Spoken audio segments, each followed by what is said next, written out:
നമ്മളിപ്പോൾ നമ്മുടെ വീട്ടാവശ്യത്തിന് വേണ്ടിയിട്ട് നമ്മുടെ വീട്ടിൽ ഗ്രോ ബാഗിലും മറ്റും കൃഷി ചെയ്യുന്ന പച്ചമുളകില്ലേ, അത് എത്ര നല്ല മഴക്കാലത്തും വളരെ നന്നായിട്ട് കായ്ക്കും. അതിനായിട്ട് ഞാൻ ചെയ്യുന്ന ചില രീതികളെ കുറിച്ചിട്ടുള്ളതാണ് ഈ വീഡിയോ. ഇങ്ങനെ മെലിഞ്ഞ് ശുഷ്കിച്ച് നിൽക്കുന്ന ഈ മുളക് ചെടികളിൽ പോലും ഇത്രമാത്രം മുളക് ഉണ്ടാകുന്നതിൻ്റെ കാരണം ഞാനിതിൽ ധാരാളമായിട്ട് വളങ്ങളൊന്നും ചേർത്ത് കൊടുത്തിട്ട് കൃഷി ചെയ്തിട്ടുള്ളതല്ല. മരങ്ങളുടെ ചുവട്ടിൽ വീണ് കിടക്കുന്ന കരിയിലകൾ ദ്രവിച്ച് അടിഞ്ഞുകൂടിയ ആ മണ്ണ് വാരിക്കൊടുന്ന് ഗ്രോ ബാഗിലിട്ടിട്ടാണ് ഞാൻ ഈ മുളക് ഇവിടെ നട്ടിട്ടുള്ളത്.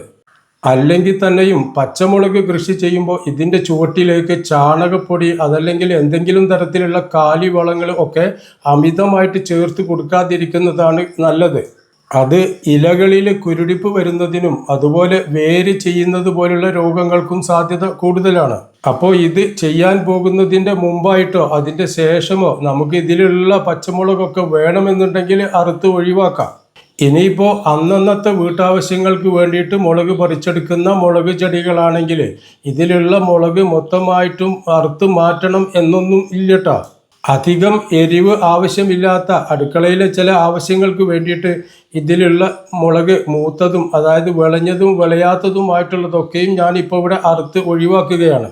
ഏതായാലും ഇതിലുള്ള പച്ചമുളക് മുഴുവനും ഞാനിപ്പോൾ ഇതിൽ നിന്നും പറിച്ച് മാറ്റിയിട്ടുണ്ട്. മഴ പെയ്യുന്ന മഴക്കാലത്ത് ചെയ്യാൻ പറ്റുന്ന ഒരു രീതി എന്ന നിലയിലാണ് ഞാനിതിപ്പോൾ പറയുന്നത് കേട്ടോ. അതിനായിട്ട് ഈ ഗ്രോ ബാഗുകളിലുള്ള മണ്ണ് വേരുകൾക്കൊന്നും കേടുപാടുകൾ പറ്റാത്ത തരത്തിൽ ചെറുതായിട്ടൊന്ന് കൊത്തിയിളക്കി വെച്ച് കൊടുക്കണം. അതിനുശേഷം ചുറ്റുഭാഗത്തു നിന്നുമുള്ള മണ്ണ് ഇതിൻ്റെ കടയ്ക്കലേക്ക് ഒന്ന് തെക്കി തിരക്കി മാറ്റി വെച്ച് കൊടുക്കുക. അതിൻ്റെ ചുവട്ടിലേക്ക് മാറ്റി വെച്ച് കൊടുക്കുക.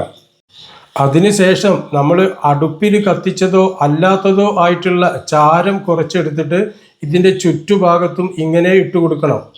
ഇങ്ങനെ ഇട്ട് കൊടുക്കുമ്പോൾ ചെടിയുടെ കടക്കൽ തണ്ടിൽ ആവാതെ പ്രത്യേകം ശ്രദ്ധിക്കണം. അതുപോലെ ചാരം അധികമായി പോകാതെയും ശ്രദ്ധിക്കണം. ഇതിൽ ചെറുതായിട്ടൊന്ന് കൊത്തി ഇളക്കി വെച്ച് കൊടുക്കാനേ പാടുള്ളൂ. വളരെ ആഴത്തിൽ കൊത്തി ഇളക്കിയിട്ട് ഇതിൻ്റെ വേരുകളൊക്കെ അറ്റുപോകാതെ നോക്കണം. മഴ നല്ലോണം പെയ്യുന്ന സമയത്താണെങ്കിൽ ഇതിലേക്ക് വെള്ളം ഒഴിച്ചു കൊടുക്കുകയോ അതല്ലെങ്കിൽ മണ്ണിട്ട് മൂടി കൊടുക്കുകയോ ഒന്നും ചെയ്യേണ്ട കാര്യമില്ല. മഴ പെയ്യുമ്പോൾ തനിയെ അതങ്ങോട്ട് ഊർന്നിറങ്ങി പോയിക്കോളും.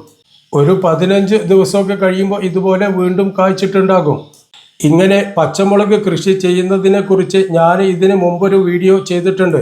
ആ വീഡിയോ കാണണം എന്നുള്ളവർക്ക് ഈ വീഡിയോയുടെ താഴെ കാണുന്ന പച്ചമുളക് ചെടിച്ചട്ടികളിൽ കൃഷി ചെയ്യുന്ന രീതി എന്ന ആ പ്ലേ ബട്ടണിൽ ക്ലിക്ക് ചെയ്ത് കാണാനായിട്ട് കഴിയും.